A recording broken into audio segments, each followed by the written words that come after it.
لا طاعت لمخلوق فی معصیت الخالق، خدا کی نافرمانی میں مخلوق کی نہیں چلے گی. مخلوق وہاں تک آرڈر کر سکتی ہے جو اللہ کے حکم کے خلاف نہ ہو، اور نبی جو بات کریں گے وہ کس کی طرف سے ہوگی؟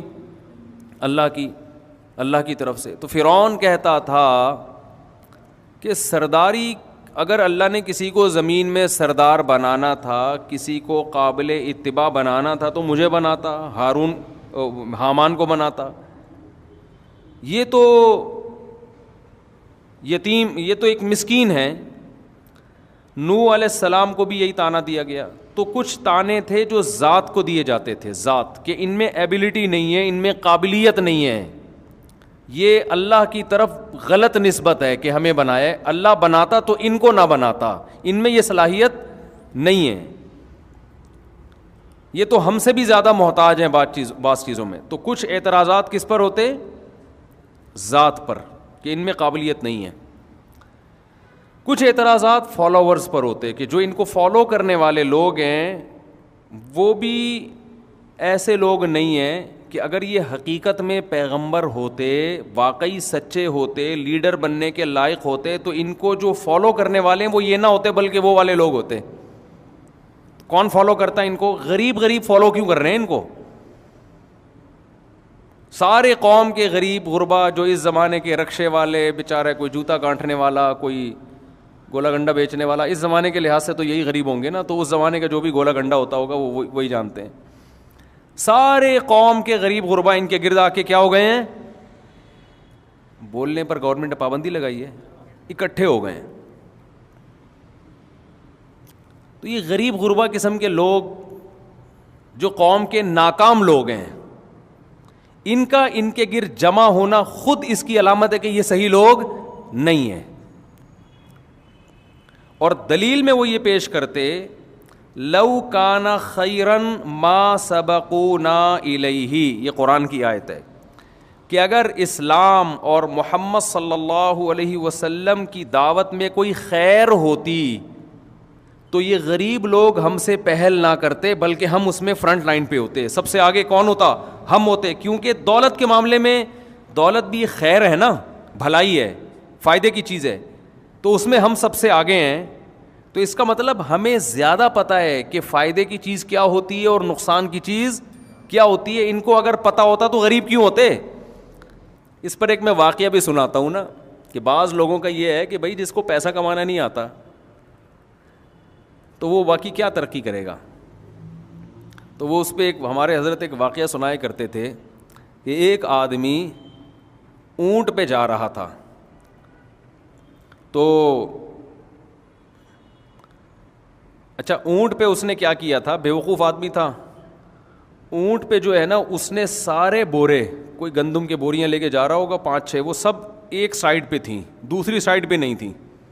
اس کی وجہ سے اونٹ بیچارہ ایک طرف کو کیا ہوا تھا؟ جھکا ہوا تھا. اتنی کھوپڑی اس میں نہیں تھی کہ یار 4 بوریاں ہیں تو 2 ادھر ڈال دے 2 ادھر. تو چاروں بوریوں کا جھکاؤ ایک دوسری طرف تھا. بڑا یہ سیٹ بڑا مالدار آدمی تھا، پیسے والا آدمی تھا. راستے میں ایک آدمی نے لفٹ مانگی کہ یار میں پیدل ہوں، تم اونٹ پہ اکیلے جا رہے ہو، مجھے بھی ساتھ بٹھا لو. اس نے کہا چلو یار کوئی مسئلہ نہیں ہے، تم بھی بیٹھ جاؤ، سیٹھ آدمی ہوں، کسی غریب کی مدد ہو جائے. پوچھا پیسہ کتنا ہے تمہارے پاس؟ اونٹ والے نے پوچھا نا اپنے ساتھی سے جس کو پیچھے بٹھا لیا تھا. کہا پیسہ ہاں پہلے، اچھا اس نے اس کو یہ کہا جو پیچھے بیٹھا ہوا تھا نا، پیسے کی بات تو بعد میں آئی. یہ کہا کہ یار یہ جو تم نے اونٹ کے چاروں بورے ایک طرف رکھے ہوئے ہیں، تو اگر ایسا کر لو کہ 2 ادھر کر دو 2 ادھر کر دو، اس سے اونٹ کی سپیڈ کیا ہو جائے گی؟ تیز ہو جائے گی. اور یہ جو ایک طرف بیچارہ جھکا ہوا ہے نا، یہ ٹینشن سے بچ جائے گا. تو یہ جو سیٹھ تھا نا، اس نے اس کی طرف دیکھا، یار یہ تو بڑا ذہین آدمی معلوم ہوتا ہے، بڑی ٹرک بتائی ہے اس نے، بیلنس ہو جائے گا. اس نے کہا چلو ٹرائی کر کے دیکھتے ہیں. اس نے کیا کیا، 2 بورے اٹھا کے اس طرف کر دیے. واقعی اونٹ ریلیکس ہو گیا اور اسپیڈ اس کی بڑھ گئی. یہ تو بڑا ذہین آدمی ہے یار. اس کا خیال تھا کہ یہ اتنا ذہین آدمی ہے، یہ تو کروڑ پتی ہوگا. جب میرے جیسا بے وقوف اتنے پیسے والا ہے تو یہ جو ذہین ہے یہ تو کروڑ پتی ہوگا. اب اس سے انٹرویو لینا شروع کیا, یار تمہارے پاس دولت کتنی ہے؟ اس نے کہا کچھ بھی نہیں ہے. کیوں بھائی, سیاری صدقہ کر دی؟ نہیں بھائی میرے پاس تو کوئی روزگار نہیں ہے, جس بزنس میں ہاتھ ڈالتا ہوں پیسہ نہیں آتا, غریب آدمی ہوں. اس نے فوراً اس کو اتارا نیچے, دوبارہ 2 بورے جو یہاں ڈالے تھے نا اٹھا کے دوبارہ کیا کر دیے, وہاں کر دیے. اس نے کہا بھائی اگر تو واقعی ذہین ہوتا نا تو تیرے پاس پیسہ ہوتا, اور تیرے مشوروں پر میں عمل کروں گا تو میرا بھی بیڑا غرق ہو جائے گا, لہذا جیسے میں چل رہا تھا نا وہی ٹھیک ہے, تیرے مشوروں پر میں عمل نہیں کروں گا. تو یہ بھی ایک لوگوں کے دماغ میں ایک بات بیٹھ گئی ہے کہ جس کے پاس زیادہ پیسہ ہے وہ کیا ہے, ذہین. ایسا ہو سکتا ہے کہ ذہانت کی وجہ سے پیسہ کما لے, لیکن یہ لازمی نہیں ہے. یہ ہو سکتا ہے کہ ذہانت کی وجہ سے پیسہ کمایا ہے, لیکن یہ لازمی نہیں ہے. عین ممکن ہے کہ بے انتہا ذہین ہو اور جس کام میں ہاتھ ڈالے وہ کام کیا ہو جائے, برباد ہو جائے. اور عین ممکن ہے 1 نمبر کا بے وقوف ہو, لیکن وہ دسمبر میں برف بیچنا شروع کرے اور کروڑپتی بن جائے. یہ ممکن ہے, اس کا امکان ہے. میں اکثر اس موقع پر ایک شعر سناتا ہوں, امام شافعی رحمہ اللہ تعالیٰ کا شعر ہے, اذا سمعت بأن مجدودا حوا عودا فأثمر في يديه فصدقي وإذا سمعت بأن محروما أتى ماء ليشربه فغاض فصدقي. فرماتے ہیں کہ اگر تو کبھی سنے نا کہ ایک آدمی نے, کوئی خوش قسمت تھا, وہ جس کام میں ہاتھ ڈالتا ہے وہاں نوٹ برسنا شروع ہو جاتے ہیں, تو ایسا خوش قسمت نے ایک دن ایک سادہ لکڑی ہاتھ میں لی, زمین میں اگایا بھی نہیں, کھاد بھی نہیں ڈالی, پانی بھی نہیں دیا, بس لکڑی ہاتھ میں لی اور لکڑی نے وہیں پھل دینا شروع کر دیے. تو کہا کہ انکار مت کیا کر, ایسا بعض دفعہ ہو جاتا ہے. خوش قسمتوں کو کھیتی باڑی کی بھی ضرورت نہیں پڑتی, محنت کی بھی, لکڑی ہاتھ میں ہی پھل دینا شروع کر دیتی ہے. کبھی کبھار ایسا بھی ہو جاتا ہے. اور کہا کہ اگر کبھی تو سننا کہ کوئی بدقسمت تھا, پانی کی تلاش تھی, اسے کنواں لبالب بھرا نظر آیا, خوش ہو گیا کہ اب تو یہ پانی جانے والا کہیں نہیں ہے, اب تو پانی پانی. اور وہ وہ بدقسمت آدمی دوڑا دوڑا خوشی میں کنویں کے پاس گیا اور پانی اسے دیکھ کے نیچے ہو گیا. ٹھیک ہے نا, ٹھیک ہے. کہا فحققی, اس کی بھی تحقیق کر لیا کر کے, ایسا اس کو بھی سچا قرار دے دیا کر کے. ہو جاتا ہے بدقسمتوں کے ساتھ, ایسا بھی ہو جاتا ہے. تو یہ انسان میں ایک ہے کہ وہ سمجھتا ہے کہ لازمی اس کا حصہ ہے کہ ذہانت ہوگی تو پیسہ آئے گا, ذہانت اور کامیابی کی ایک لازمی علامت ہے. تو مشرکین کا بھی یہی ٹینشن تھی. وہ کہا کرتے تھے کہ ایک تو محمد صلی اللہ علیہ وسلم خود مسکین ہے, پیدائش سے پہلے باپ کا انتقال ہو گیا, ان کے پاس کنگن کیوں نہیں ہے, طاقتیں اور قوتیں کیوں نہیں ہیں, فرشتے ان کے ساتھ کیوں نہیں چلتے. دوسرا, ذات کے علاوہ جو آپ کو فالو کرنے والے لوگ تھے ان کی وجہ سے بھی اعتراض کرتے تھے کہ لو کانا خیرن, اگر اسلام خیر کی چیز ہوتی, نبی صلی اللہ علیہ وسلم کے پاس جو دعوت ہوتی اس میں بھلائی ہوتی, تو یہ غریب غربا ہم سے پہل نہ کرتے, ہم پہل کرتے, یہ ہمیں فالو کرتے. کیونکہ دنیا میں جب ہم کامیاب ہیں تو اٹ مینس کہ ہم ہر چیز میں فنٹر ہیں, ہم ہر چیز میں ماہر ہیں. میں سمجھا پا رہا ہوں اپنی بات کہ بھئی غریب لوگوں کا اکٹھا ہونا اس کی علامت ہے کہ اس دعوت میں جان نہیں ہے. پیسے والے لوگ جو ذہین ہوتے ہیں, جن کا لباس اچھا ہوتا ہے, جو پرسنالٹی ہوتی ہے, یہ سارے رکشے ٹیکسی چلانے والے اور جوتے گانٹھنے والے اور ٹماٹر اور آلو بیچنے والے, یہ جس ذات کے گرد جمع ہیں وہ ذات تمام انسانوں کی سردار نہیں ہو سکتی. اتنی بڑی پرسنالٹی کے گرد بہت اونچی پرسنالٹی کے لوگ آنے چاہیے. یعنی بھائی پیغمبر سے بڑی پرسنالٹی تو کوئی بھی نہیں ہوتی نا, تو ان کے گرد جو لوگ ہونے چاہیے وہ بھی ہائی پروفائل ہونے چاہیے. 2-4 مالدار تو تھے, وہ تو نبی کے ابو بکر بڑے مالدار تھے, قوم کے سردار بھی تھے, وہ چند ایک ہیں. زیادہ تر کون سے ہیں؟ حضرت عثمان بھی بہت مالدار تھے, لیکن ایسے لوگ کیا تھے؟ تھوڑے. جبکہ دوسری پارٹی جو محمد صلی اللہ علیہ وسلم کے اگینسٹ لوگ تھے, ان میں پڑھے لکھے لوگ, دولت مند لوگ, سردار لوگ زیادہ, جن کو قوم پہلے سے فالو کرتی آ رہی تھی. لیڈرشپ جن میں لیڈر بننے کی صلاحیت تھی وہ مخالف سمت میں زیادہ تھے. تو یہ ان کا دوسرا اعتراض تھا کہ آپ کو ایسے لوگ فالو کیوں کرتے ہیں. بعض لوگ یہ کہتے تھے, اچھا یہ اعتراض بھی ہر پیغمبر پہ کیا گیا ہے, قرآن کہتا ہے کہ ان کو فالو کرنے والے لوگ غریب غربا زیادہ تر کیوں ہیں. یہ اعتراض قرآن کہتا ہے کہ صرف محمد صلی اللہ علیہ وسلم پر نہیں ہوا, بلکہ اللہ آپ کو تسلی دیتا تھا کہ یہ وہی باتیں جو پچھلے پیغمبروں کے ساتھ بھی ہو چکی ہیں, اور یہ سب ایک دوسرے کو فالو کرتے آ رہے ہیں ان باتوں میں. یہ سب انہیں کرائٹیریا بنایا ہوا ہے کہ غریب زیادہ جہاں ہوگا وہ صحیح نہیں ہوں گے وہ لوگ.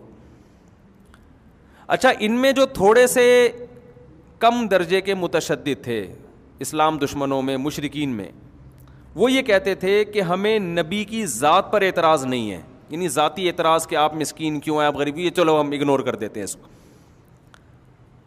اور آپ کو فالو غریب لوگ کر رہے ہیں, ہم اس کو بھی اگنور کرنے کے لیے تیار ہیں. لیکن بات یہ ہے کہ اگر ہم ان غریبوں کے ساتھ آ کے آپ کی محفل میں بیٹھیں گے تو یہ ہماری بے عزتی ہے, کیونکہ سرداروں کی محفل ہمیشہ بھائی بزنس کلاس الگ سفر ہوتا ہے, اکانومی کا سفر جہاز میں ایسا ہی ہوتا ہے نا, اور ٹرین میں بھی, بسوں میں بھی. W11 میں کوئی فرق نہیں ہے الحمدللہ. W11 ایک ایسی چیز ہے, امیر غریب کا فرق اس نے کیا کر دیا ہے, ختم کر دیا ہے, ٹھیک ہے نا. بلکہ اس میں چودراہٹ اس کی ہوتی ہے جو وہاں ڈرائیور بنا ہوا بیٹھا ہوتا ہے نا, وہ چاہے کتنے چلتے ہوئے کتنے بس سے لوگ چھت سے گرا دے, یہ اس سے کوئی پوچھنے والا نہیں.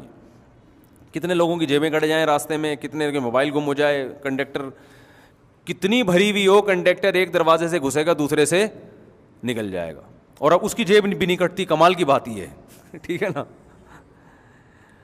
اس سے پتہ چلتا ہے کہ شاید آپس میں کوئی ان کے تعلقات ہو جیب, میں دعویٰ نہیں کر رہا لیکن وہم ہوتا ہے بہرحال کہ اس کی جیب کبھی نہیں کٹی, نہ ڈرائیور کی جیب کٹی ہے تو ہمیشہ. میں ایک دفعہ W11 میں تھا یا پتہ نہیں اسی ایسی کسی مسجد میں, تو میری جیب میں 500 روپے پڑے تھے. میں طالب علم تھا, میرے لیے 500 بھی اس وقت بہت ہوتے تھے, اور اس وقت 500 کی ویلیو بھی تھی. تو میں بار بار نا جیب کو یوں دیکھ رہا تھا کہ مجھے تھا اچھا بس تقریباً خالی تھی, تو میں جیب پہ ہاتھ لگا کے نا کہ یہ کوئی نکال نہ لے, تو میں بڑے تسلی سے میں نے چیک کیا, اترا ہوں جیب میں ہاتھ ڈالا تو نہیں تھے. تو میرا چیک کرنا ہی جیب کٹنے کا ذریعہ بن گیا. اس نے نکال لیے, میں حیران ہوا کہ یار بندہ دور بیٹھا ہوا تھا, وہ اچانک اس نے کیا کیسے. خیر یہ تو ہماری آپس کی باتیں.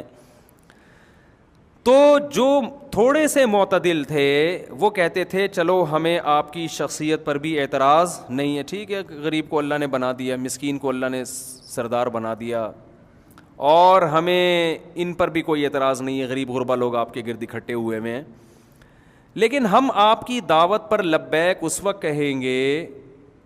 آخری درجہ یہ ہے کہ ہمارے لیے ان غریبوں کو ہٹا دیا جائے, جب ہم آئیں تو یہ غریب یہاں پر نہیں بیٹھیں گے, یہ آپ کے گرد نہیں ہونے چاہیے.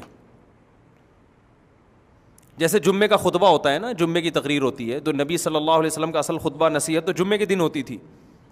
ایک تو ہے کہ نبی الگ سے مالداروں کے پاس جائیں, وہ تو ٹھیک ہے, کسی قوم کے کو الگ سے دعوت دینا, غریبوں کے پاس جیسے تبلیغ والے ڈاکٹروں کی الگ تبلیغ ہوتی ہے, ان کی تاجروں کے لیے الگ جوڑ ہوتا ہے, وہ ٹھیک ہے, لیکن ایک عمومی دعوت میں فرق نہیں ہوگا.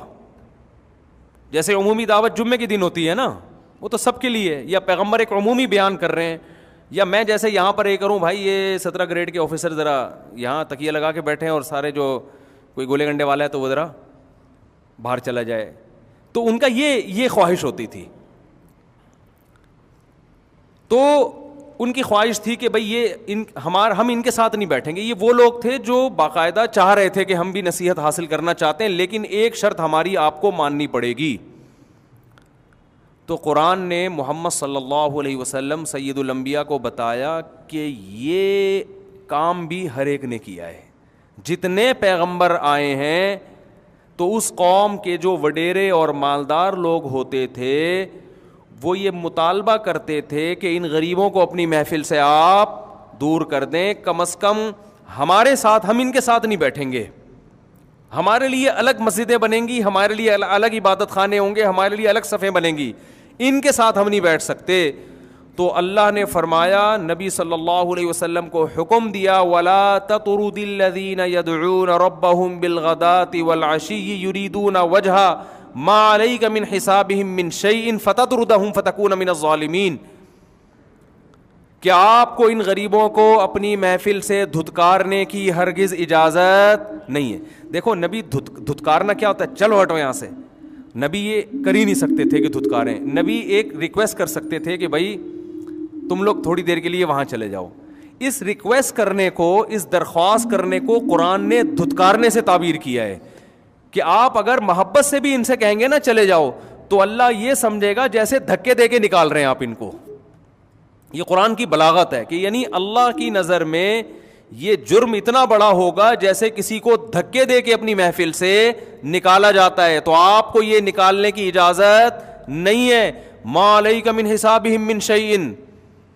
رہا یہ مسئلہ کہ یہ تو غربت کی وجہ سے ہو سکتا ہے اسلام کو فالو کر رہے ہو, اخلاص نہ ہو کہ یہاں کچھ تھوڑا سا ان کو چانس ہو, کچھ مل جائے گا, ہم مسلمان ہوں گے تو ہو سکتا ہے کوئی مسلمان زکوٰۃ صدقہ دے دے.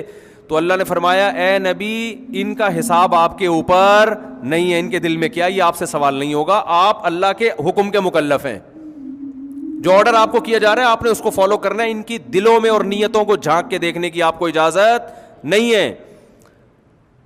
کیا آپ ان کے دلوں میں جھانک کے دیکھیں تو یہ جو غلط ہے کون ہے, صحیح کون ہے, فتطردہم, اور اس بیس پہ آپ ان کو نکالیں. اگر ایسا آپ نے کیا تو آپ اللہ کی نظر میں آپ کا شمار ظالموں میں ہوگا. بات آ رہی ہے سمجھ میں؟ کیا اسلام کی دعوت ہے یار, 2 اور 2 4 کی طرح. بھائی جس نے آنا ہے نہیں آنا دفع ہو جائے, ٹھیک ہے نا. اصول اور ضابطوں پہ سمجھوتا نہیں ہوگا. کیوں؟ وجہ اس کی یہ ہے. پہلے میں ایک اور اس پر آیت سنا دوں. قرآن کہہ رہے ہیں نوح علیہ السلام کو بھی یہ تانے ملے ہیں کہ غریب, پہلے تو یہ کہ یہ خود غریب ہے نوح علیہ السلام, پھر دوسرا غریب کیوں فالو کر رہے ہیں ان کو. چلو ہم اس کے لیے بھی تیار ہیں. آخری درجے میں کچھ لوگ کہتے تھے ان غریبوں کو ہٹا دو. تو قرآن کہہ رہے ہیں نوح علیہ السلام نے فرمایا یا قومی من ینصرنی من اللہ ان طردتہم, کہ اگر میں نے ان کو اپنی محفلوں سے ہٹا دیا تو مجھے اللہ کے عذاب سے پھر تم بچا لو گے کیا؟ تم مجھے شورٹی دو, گارنٹی دو, تو میں ان کو ہٹا دوں گا. میں اس کو اتنی تاکید سے کیوں بیان کر رہا ہوں؟ آج تبلیغ کے لیے اصولوں پہ سمجھوتا ہو جاتا ہے. آج کچھ لوگوں کے پاس تبلیغ کا ایسا طریقہ ہے کہ تبلیغ میں گویا سب کچھ حلال ہے, ٹھیک ہے نا, بس لوگوں کو دین کے قریب کرنا ہے اور سب کچھ کیا ہو گیا حلال. ایسا نہیں ہے بھائی. آپ اسلام کی تبلیغ بھی ایک لمٹ کے اندر کر سکتے ہیں, لمٹ کو کراس کرنے کی آپ کو اجازت نہیں ہے. بعض لوگ کیا کرتے ہیں, کوئی سودی بینک میں جاب کرتا ہے, دل خوش کرنے کے لیے اس کے ہاتھ کی چائے پی لی. وہ بھائی وہ سود اس کی آمدن حرام ہے, تو جیسے اس کے لیے چائے پینا اس آمدن سے حرام, آپ کے لیے بھی کیا ہے. ایک صاحب مجھے کہنے لگے یار کسی مسلمان کا دل توڑنا یہ بہت بری چیز ہے, لہذا کسی بینکر کی چائے میں اس کے ہاتھ کی پی لوں, نہیں پیوں گا تو دل ٹوٹے گا. میں نے کہا اب یہ بینکر کے بجائے اگر کوئی شرابی ہو اور اس کا دل ٹوٹ رہا ہے, بے ہوش ہو رہا ہے, مر جاؤں گا اگر تو نے نہیں پی, باپ پی رہا ہے اور بیٹے سے کہہ رہا ہے بیٹا پی لے, میرا دل رکھنے کے لیے پی لے, میں مر جاؤں گا, نہیں پیا تو میں مر جاؤں گا, کیا حلال ہو جائے گا ایک قطرہ بھی؟ بھائی مرو گے اپنی ذمہ داری پر, گورنمنٹ کی طرف سے مرنے پر کوئی پابندی نہیں ہے, کوئی بھی کسی بھی ٹائم پہ مر سکتا ہے. ہم نے لوگوں کو زندہ بچانے کا ٹھیکہ اتنا لیا ہوا ہے جتنا اسلام نے ہمیں اجازت دی ہے. بات کہاں سے کہاں نکلتی ہے یار, دوسری شادی پہ آ جاتی ہے. پتہ نہیں, تھوڑی سی بات کروں گا, زیادہ نہیں. ایک صاحب کسی بیوہ سے شادی کر رہے تھے, اس بیوہ کا کوئی بیچاری کا پوچھنے والا نہیں تھا. ایسی بیوائیں بہت ہیں مارکیٹ میں, وہ دوسری شادی کر کے اس کا گھر بسا رہے ہیں, اور اس بیوہ کا بیان یہ تھا کہ اگر یہ مجھ سے شادی نہ کرتا میں لازمی زنا میں مبتلا ہو جاتی. دفتر میں ہر آدمی ٹیڑھی نظروں سے دیکھ رہا ہے اس کو کہ یار اس کا شوہر تو مر گیا, جوان لڑکی بیوہ ہو گئی تھی. تو میرے پاس آئے, میں تو الٹے مشورے لوگوں کو الحمدللہ دیتا رہتا ہوں. میں نے کہا یار آپ کو اگر پسند ہے تو آپ شادی کر لو. اس نے کہا میری بیوی خودکشی کی دھمکی دے رہی ہے. میں نے کہا مرنے دو اس کو, آپ کو گناہ, بولو اس کے حقوق میں کوئی کوتاہی نہ کرو, آپ حقوق میں کوتاہی نہ کرو. آپ بولو بھائی اس سے شادی کر کے میں تمہیں بھولوں گا نہیں, تمہارا خرچہ پانی کم نہیں ہوگا, پورا انصاف ہوگا, بلکہ میں نے کہا اور زیادہ پروٹوکول دو تھوڑا سا اس کو. لیکن ایک شریعت کا حکم ہے, ایک عورت مر رہی ہے, زنا میں مبتلا ہو رہی ہے, کوئی اس کا رشتہ نہیں آ رہا, اب ایک بات طے ہو گئی ہے, آپ کو اللہ نے پیسہ بھی دیا ہے, الگ گھر بھی دے سکتے ہو, پھر بھی اگر کوئی خودکشی کر کے مرتا ہے تو گورنمنٹ کی طرف سے مرنے پر کوئی پابندی نہیں ہے. ان چیزوں سے گھبرانا نہیں چاہیے. تو یہ میں نے دوسری شادی کی مثال جو دی ہے نا, یہ بات سمجھا, اور فقہا نے یہ لکھا ہے. اصل میں اصول سمجھانا چاہ رہا ہوں, دوسری شادی تو بہت دفعہ سمجھا چکا ہوں میں. اصل میں اصول کہ آپ اگر صحیح کرنے جا رہے ہیں اور وہ صحیح کرنا بہت ضروری بھی ہے, یا تو ہے نا بہت ضروری نہ ہو, پھر ٹھیک ہے لوگوں کی رعایت کرو, ہر فرض کا, ہر اچھا کام کرنے کا نہیں ہوتا, بعض دفعہ اچھے کام میں نقصان زیادہ ہوتا ہے, تو ایسے موقع پہ مشورہ یہ دیا جاتا ہے کہ یار کوئی فرض واجب تو ہے نہیں, تھوڑا بہت ثواب ہے نا, تو ثواب میں نقصان بھی ہو رہا ہے تو چھوڑو اتنا کام کرو جتنا برداشت کر سکتے ہو. لیکن ایک چیز ایسی ہے جس کے معاشرے میں بڑا نقصان ہو رہا ہے, پھر اس میں لوگوں کی پرواہ نہیں کی جائے گی, جو مرتا ہے وہ اپنی ذمہ داری پہ مر رہا ہے, گورنمنٹ کی طرف سے مرنے پر کوئی پابندی نہیں ہے. یہ آج کل اس معاملے میں بھی بہت ہوتا ہے, لڑکیاں کہتی ہیں وہ فلاں ہم پہ عاشق ہو گیا ہے, اب وہ کہہ رہے ہیں اگر آپ نے مجھ سے شادی نہیں کی تو میں اپنے آپ کو گولی مار لوں گا. یہ بوائے فرینڈ گرل فرینڈ میں ایسا سیٹ اپ چل رہا ہے, وہ دفتر میں عاشق ہو گیا اور میرے ابا شادی پہ مان نہیں رہے ہیں اور وہ تو مر جائے گا. تو میں کہتا ہوں آپ کے ابا کا نام ماننا اس کی علامت ہے کہ وہ آپ کے لیے مناسب نہیں ہے, کیونکہ ابا کا تجربہ زیادہ ہوتا ہے. باپ اپنی بیٹی کے لیے جتنا اچھا سوچتا ہے کوئی نہیں, لڑکیاں تو بیچاری چند لفاظی میں آ جاتی ہیں نا, وہ مر جائے گا تو کیا ہوگا, میں نے کہا کچھ بھی نہیں ہوگا, بہت سارے لوگ دنیا میں مر رہے ہیں, آپ جا کے عیدی سینٹر دیکھو, مردہ خانے بھرے ہوئے, ایک مردے کا اس میں کیا ہو جائے گا, اضافہ ہو جائے گا. کوئی ٹینشن نہ لو ان چیزوں کی, آپ جو اصول ہے نا اس پہ سمجھوتا نہ کرو. اس کو عشق ہوا ہوا ہے, آپ کو تھوڑی ہوا ہوا ہے عشق, اور اگر ہوا ہوا بھی ہے تو غلط ہوا ہوا ہے نا, ایسی ہر جگہ تھوڑی عشق ہو جاتا ہے.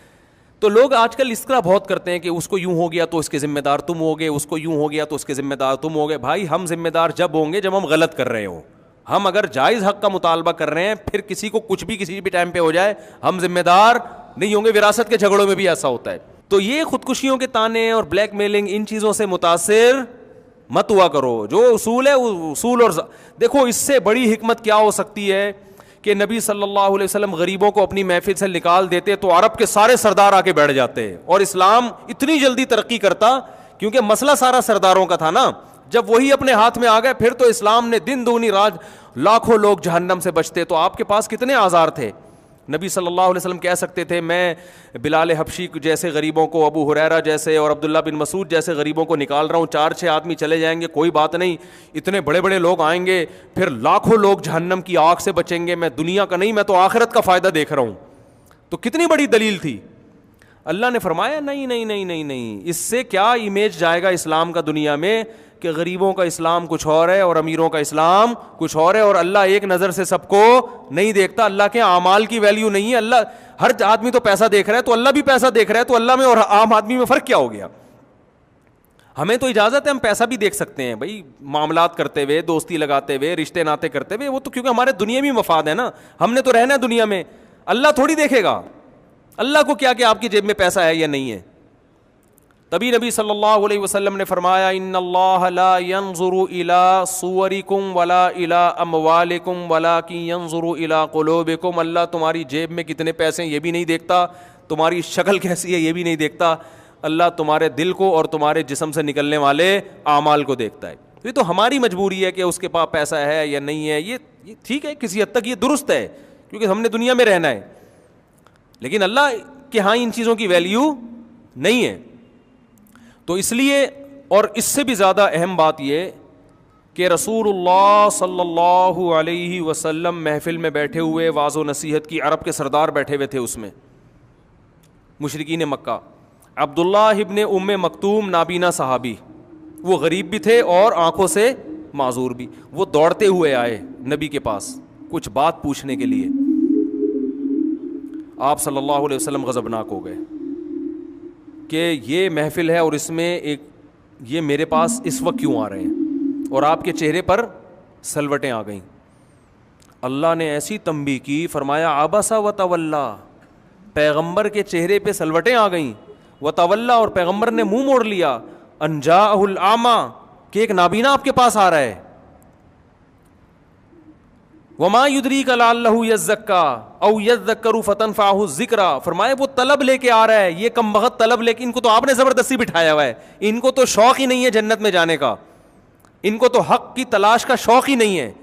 تو جو بے طلب ہے, جس کو شوق نہیں ہے, انت لہ تصدی, آپ اس کی ہدایت کے پیچھے پڑے ہوئے ہیں. اور جو نابینا طلب لے کے آ رہا ہے, سیکھنا چاہتا ہے, آپ اس کو اگنور کر رہے ہیں, نظر انداز کر رہے ہیں.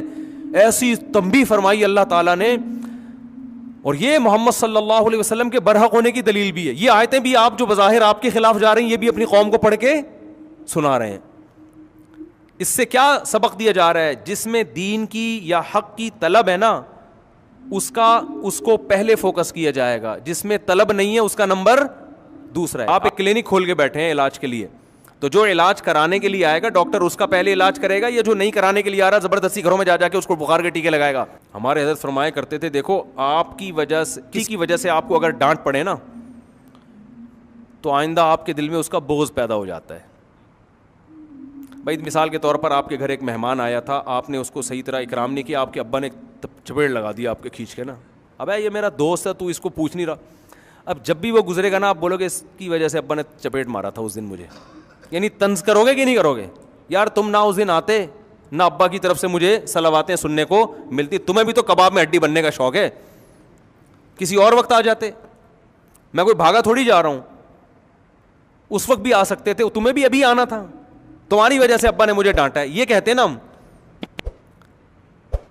لیکن نبی صلی اللہ علیہ وسلم کا ظرف کیسا ظرف ہے، جب بھی عبداللہ ابن ام مکتوم آتے آپ صلی اللہ علیہ وسلم کھڑے بھی ہوتے اور فرماتے ھذا الذی عاتبنی فیہ ربی، یہ وہ شخص ہے اتنا بڑا مقام ہے اس کا کہ اس کی وجہ سے میرے رب نے مجھے ڈانٹا ہے، اس کا اتنا بڑا مقام ہے اللہ کی نظر میں، یعنی یہ تو بڑی عزت والا ہے.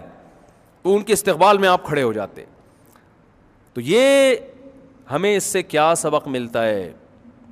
ہمیں اس سے یہ سبق ملتا ہے کہ دین کی تبلیغ میں اصولوں پر سمجھوتا نہیں کیا جائے گا، کیونکہ اگر یہ فرق کر لیا جاتا نا کہ غریبوں کو نکال دو مجلس سے، جمعے کی جیسے ہوتا ہے بہت سے مذاہب میں ایسا ہوتا ہے، مندروں میں ایسا ہوتا ہے کہ وہ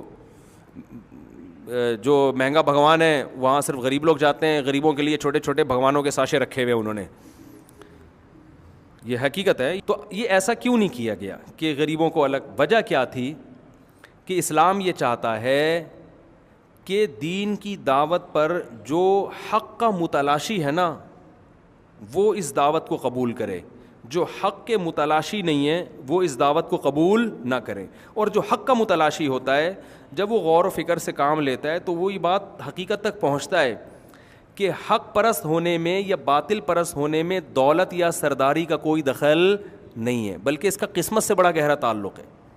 آپ نے کروڑوں روپے کمائے، ڈاکو چھین کے لے گیا تو آپ غریب ہو گئے، اس میں آپ کی ذہانت اور وہ کہاں گئی؟ آپ کے پاس کسٹمر ہی نہیں آیا، وہ کہیں کسی اور دکان پہ چلا گیا. تو اگر پیغمبر یہ فرق کر دیتے نا تو قیامت تک کے لیے وقتی طور پر تو بڑا فائدہ ہو جانا تھا، لیکن یہ دعوت کیا ہو جاتی اس میں جان. پھر ویژنری لوگ نہیں ملتے، ویژنری لوگ نہیں ملتے. تو اس لیے اسلام نے یہ فرق ہی نہیں رکھا. اس میں ہمیں بھی سبق ملتا ہے کہ آج بعض جگہوں پر ایسا ہوتا ہے کہ مالداروں کے لیے کچھ اور قسم کی چیزیں ہوتی ہیں. نمازیوں میں ایسا فرق کیا جا رہا ہے کہ یہ سیٹھ صاحب ہیں تو یہ اگلی صف میں بیٹھیں گے. بعض جگہوں پر، ہر جگہ نہیں ایسا ہوتا. میں زیادہ ڈیٹیل میں نہیں جاؤں گا، پھر خام خواہ ہمیں کیا ضرورت ہے کسی کی برائی کرنے کی. تو بڑا فرق ہو رہا ہے. تو ہمارے علماء کہتے ہیں کہ اگر کسی تحریک میں شروع میں ہی مالدار لوگ زیادہ آ جائیں، غریب کم ہوں، تو بظاہر یہ اس کی علامت ہے کہ یہ تحریک حق پر مبنی بولو نا نہیں. اگر شروع میں زیادہ مالدار آ گئے نا تو یہ اس میں اس بات کا امکان ہے کہ اس میں دال میں کچھ کیا ہے، کالا کالا. تو ہر برائی پہ، تو اسی طرح آپ اس پہ بھی اچھا لیبل لگا سکتے ہیں کہ ہم بھائی غریبوں کو نہیں آنے دیں گے. اس سے کیا ہوگا، پڑھے لکھے لوگ آئیں گے اور ایجوکیٹڈ لوگ آئیں گے تو اس میں جناب پھر اسلام زیادہ پھیلے گا. بھائی دعوت سب کے لیے برابر ہے، جس نے آنا آئے. تو قرآن سے ہمیں پتہ چلتا ہے کہ جب بھی کوئی تحریک چلی ہے اس میں ہمیشہ، میں یہ نہیں کہہ رہا 100% غریب ہیں، اکثریت ہمیشہ شروع میں کس نے ساتھ دیا ہے؟ غریبوں نے. مالدار تھوڑے، بعد میں بے شک مالدار بڑھ گئے ہیں، لیکن شروع میں ہمیشہ، کیونکہ غریب کے لیے قربانی دینا آسان ہوتا ہے، مالدار کے لیے قربانی دینا مشکل کام ہوتا ہے. تمام قرآن کہتا ہے ہر پیغمبر کے ساتھ ایسا ہوا ہے. تو جب پیغمبروں کے ساتھ ایسا ہو سکتا ہے، ہم اور آپ کس کھیت کی مولی ہیں؟